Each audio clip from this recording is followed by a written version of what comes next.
क्या आपने कभी घोड़ों की रेस देखी है और ध्यान दिया है कि कुछ घोड़े बस आगे बढ़ते रहते हैं? स्टॉक मार्केट में भी कुछ स्टॉक्स ऐसे ही बिहेव करते हैं। वे विनर्स होते हैं जो जीतते रहते हैं, कम से कम कुछ समय के लिए। मोमेंटम इन्वेस्टिंग के पीछे यही मुख्य विचार है, टॉप परफॉर्मर्स को पहचानना और उनकी विनिंग स्ट्रीक पर सवारी करना। आज हम कोटक एक्टिव मोमेंटम फंड का रिव्यू कर रहे हैं, जो एक नया म्यूचुअल फंड है और इसका मकसद इसी स्ट्रेटजी को कैप्चर करना है। मेरा लक्ष्य आपको एक क्लियर, ईमानदार रिव्यू देना है, कोई सेल्स पिच नहीं, सिर्फ फैक्ट्स। हम समझेंगे कि media group, Kotak active momentum fund, fact sheet, Indian investor reading mutual fund summary, stock distribute equally. ये फंड क्या है, ये कैसे काम करता है, ये किसके लिए है और आपको कौन से रिस्क जानने की जरूरत है। मोमेंटम इन्वेस्टिंग बहुत पावरफुल है। जो स्टॉक्स हाल ही में अच्छा परफॉर्म कर रहे हैं, वे अक्सर अच्छा करते रहते हैं। इसकी वजह है पॉजिटिव न्यूज और इन्वेस्टर्स का उत्साह। कोटक एक्टिव मोमेंटम फंड एक थीमेटिक फंड है जो मोमेंटम पर फोकस करता है और एक्टिवली उन कंपनियों को ढूंढता है जो तेजी से ऊपर जा रही हैं। लेकिन क्या यह एक सॉलिड अप्रोच है या सिर्फ एक पासिंग ट्रेंड? मोमेंटम इन्वेस्टिंग एक रियल, अच्छे से स्टडी किया गया मार्केट फैक्टर है, लेकिन यह कोई जादू नहीं है। ट्रेंड्स बहुत तेजी से बदल सकते हैं, इसलिए इस तरह का एक्टिवली मैनेज्ड फंड इंटरेस्टिंग है। इसमें एक मैनेजर और एक सिस्टम होता है जो मार्केट से आगे रहने की कोशिश करता है। इस रिव्यू में हम कोटक के मॉडल, फंड के स्ट्रक्चर और रास्ते में आने वाली संभावित मुश्किलों को देखेंगे। क्या आप यह देखने के लिए तैयार हैं कि आपका पोर्टफोलियो इस हाई ऑक्टेन स्ट्रेटजी को संभाल सकता है? चलिए शुरू करते हैं। कोटक एक्टिव मोमेंटम फंड एक न्यू फंड ऑफर या एनएफओ के जरिए लॉन्च हो रहा है। इसे म्यूचुअल फंड्स का आईपीओ समझे। एनएफओ 29 जुलाई से 12 अगस्त 2025 तक चलेगा और यूनिट्स 10 रुपए प्रति यूनिट पर ऑफर की जा रही है। मिनिमम इन्वेस्टमेंट 5,000 रुपए है या आप सिर्फ 1,000 रुपए प्रति माह से एसआईपी शुरू कर सकते हैं। एनएफओ के बाद आप डेली नेट एसेट वैल्यू पर यूनिट्स खरीद या बेच सकते हैं। यह एक ओपन एंडेड इक्विटी स्कीम है, इसलिए इसमें लिक्विडिटी है, लेकिन यह स्ट्रेटजी लॉन्ग टर्म इन्वेस्टर्स के लिए बेस्ड है। फंड का बेंचमार्क निफ्टी 200 मोमेंटम 30 इंडेक्स है, जो निफ्टी 200 के टॉप 30 हाई मोमेंटम स्टॉक्स को ट्रैक करता है। Fund manager Harish Krishnan Indian equities में गहरा अनुभव रखते हैं। यह एक बहुत हाई रिस्क वाला फंड है। मोमेंटम स्टॉक्स तेजी से बढ़ सकते हैं, लेकिन तेजी से गिर भी सकते हैं। यह कमजोर दिल वालों के लिए या स्टेबल रिटर्न चाहने वालों के लिए नहीं है। अगर आप वोलैटिलिटी के साथ सहज हैं और ज्यादा पोटेंशियल रिटर्न पाना चाहते हैं, तो यह फंड आपके लिए हो सकता है। याद रखें, रिस्कोमीटर किसी वजह से दिया गया है। इन्वेस्ट करने से पहले अपनी रिस्क लेने की क्षमता को जानें। चलिए देखते हैं कि यह स्ट्रेटजी कैसे काम करती है। मोमेंटम इन्वेस्टिंग सर्फिंग की तरह है। आप लहर नहीं बनाते, आप उस पर सवार होते हैं। सिद्धांत सरल है। जो स्टॉक्स पिछले 6-12 महीनों में ऊपर गए हैं, वे अक्सर ऊपर जाते रहते हैं, और जो गिर रहे हैं, वे अक्सर गिरते रहते हैं। यह भविष्य की भविष्यवाणी करने के बारे में नहीं है, बल्कि एक मौजूदा ट्रेंड को पहचानना और उसमें शामिल होना है। उदाहरण के लिए, जब इलेक्ट्रिक व्हीकल स्टॉक्स बढ़ने लगे, तो एक मोमेंटम इन्वेस्टर ट्रेंड क्लियर होने के बाद उसमें शामिल होगा, जिसका लक्ष्य लहर पर और ऊपर जाना होगा। मोमेंटम इन्वेस्टर्स के बिहेवियर से चलता है। सफलता ध्यान आकर्षित करती है, जिससे कीमतें और ऊपर जाती हैं। यह एक सेल्फ फुलफिलिंग साइकिल बना सकता है, लेकिन कोई भी ट्रेंड हमेशा नहीं रहता। चुनौती यह जानना है कि कब बाहर निकलना है, क्योंकि मोमेंटम अचानक रिवर्स हो सकता है। इसलिए डिसिप्लिन और लगातार मॉनिटरिंग बहुत जरूरी है। मोमेंटम इन्वेस्टिंग हाई पर खरीदने और ज्यादा पर बेचने के बारे में है, न कि हमेशा के लिए खरीद कर रखने के बारे में। कोटक फंड का एक्टिव अप्रोच नए लीडर्स को पकड़ने और पीछे रह गए स्टॉक्स को जल्दी छोड़ने का लक्ष्य रखता है। यह एक डायनेमिक, हाई एनर्जी स्ट्रेटजी है, लेकिन याद रखें, हर लहर खत्म होती है। मुख्य बात यह है कि उस पर सवारी करें, न कि बह जाएं।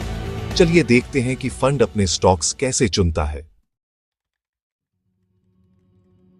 Kotak active momentum fund enhanced earnings factor model नाम का एक सिस्टमैटिक डेटा ड्रिवन अप्रोच इस्तेमाल करता है। सबसे पहले यह पिछले 6-12 महीनों में मजबूत प्राइस मोमेंटम वाले स्टॉक्स को स्क्रीन करता है। फिर यह एक क्वालिटी फिल्टर लगाता है, उन कंपनियों को देखता है जिनकी अर्निंग्स मजबूत हैं, कर्ज कम है और मैनेजमेंट मजबूत है। इस 2 स्टेप प्रोसेस का मकसद सिर्फ हवाबाजी के पीछे भागने से बचना है और फंडामेंटली मजबूत विनर्स पर ध्यान देना है। जो स्टॉक्स दोनों टेस्ट पास करते हैं वही पोर्टफोलियो में आते हैं। यह डिसिप्लिन्ड रूल बेस्ड मॉडल इंसानी पक्षपात को हटाने में मदद करता है। इसका नतीजा हाई मोमेंटम, हाई क्वालिटी कंपनियों का एक पोर्टफोलियो। जब आप इन्वेस्ट करते हैं तो आपका पैसा मोमेंटम और क्वालिटी के सबसे अच्छे मिश्रण वाले 30-50 स्टॉक्स के एक केंद्रित पोर्टफोलियो में जाता है। कम से कम 80% एसेट्स मोमेंटम थीम को फॉलो करने वाली इक्विटीज में होते हैं, जिससे यह एक अग्रेसिव हाई टर्नओवर फंड बन जाता है। पोर्टफोलियो बदलता रहता है जैसे जैसे मार्केट लीडरशिप बदलती है। एक साल यह टेक हैवी हो सकता है, अगले साल इंफ्रास्ट्रक्चर, 20% तक डेट या कैश में रखा जा सकता है लिक्विडिटी या गिरावट के दौरान बचाव के लिए। यह फंड लार्ज और मिड कैप स्टॉक्स में लचीला है, निफ्टी 500 यूनिवर्स से चुनता है। पोर्टफोलियो के डायनेमिक और लगातार बदलते रहने की उम्मीद करें, हमेशा सबसे हॉट ट्रेंड्स का पीछा करते हुए। ये कोई सेट एंड फॉरगेट इन्वेस्टमेंट नहीं है। आप एक ऐसी स्ट्रेटजी में इन्वेस्ट कर रहे हैं जो मार्केट के साथ एडजस्ट होती है। चलिए अब रिस्क की बात करते हैं। सबसे बड़ा रिस्क वोलेटिलिटी है। मोमेंटम फंड्स तेजी से ऊपर नीचे हो सकते हैं, अक्सर पूरे मार्केट से ज्यादा। बुल मार्केट में वे तेजी से बढ़ सकते हैं, लेकिन करेक्शंस में नुकसान बहुत ज्यादा हो सकता है। कंसंट्रेशन रिस्क रियल है। सिर्फ 350 स्टॉक्स के साथ कुछ गलत पिक्स परफॉर्मेंस को नुकसान पहुंचा सकती है। मोमेंटम स्टॉक्स अक्सर सबसे वॉलेटाइल होते हैं, इसीलिए तेजी से ऊपर नीचे होने की उम्मीद करें। ये फंड लंबे समय तक अंडर परफॉर्म कर सकता है, खासकर चॉपी मार्केट्स में। ये रिस्क से बचने वाले इन्वेस्टर्स या शॉर्ट टर्म गोल्स वाले लोगों के लिए नहीं है। आपको पेशेंस, एक लॉन्ग टर्म नजरिया और वोलेटिलिटी को झेलने की मजबूत शक्ति चाहिए।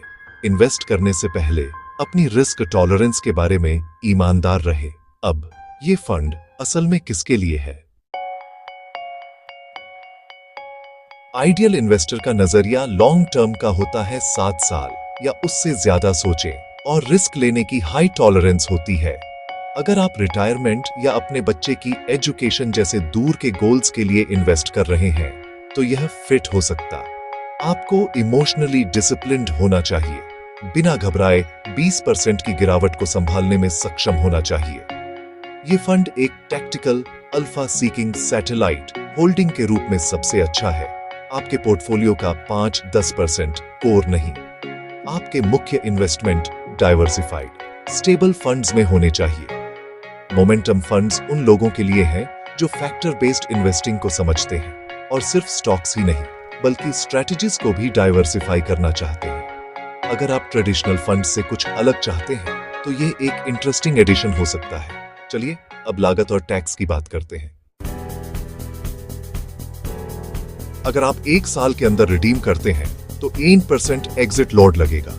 उसके बाद कोई एग्जिट लॉट नहीं।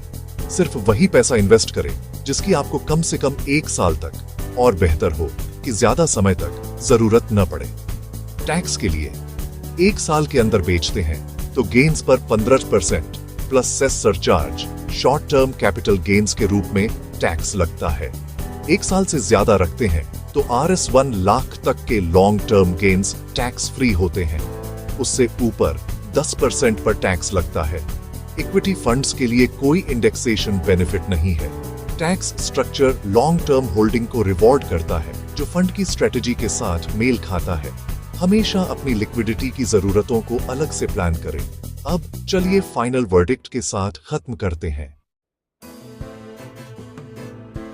कोटक एक्टिव मोमेंटम फंड एक स्पेशलिस्ट टूल है, कोर होल्डिंग नहीं। इसे एक टैक्टिकल एलोकेशन के रूप में माने। आपके इक्विटी पोर्टफोलियो का 5-10% अपनी इन्वेस्टमेंट स्टाइल्स को डाइवर्सिफाई करने के लिए। NFO के हाइप में न बहें या अपनी बचत का एक बड़ा हिस्सा यहाँ न डालें। फंड का सिस्टमैटिक, क्वालिटी फोकस्ड अप्रोच एक प्लस पॉइंट है, लेकिन वोलेटिलिटी इस डील का हिस्सा है। अगर आप नए इन्वेस्टर हैं, तो पहले डाइवर्सिफाइड फंड्स के साथ अपनी नींव बनाएं।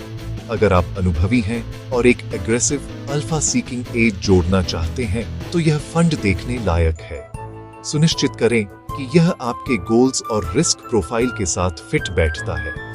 जानकारी रखें, समझदारी से इन्वेस्ट करें।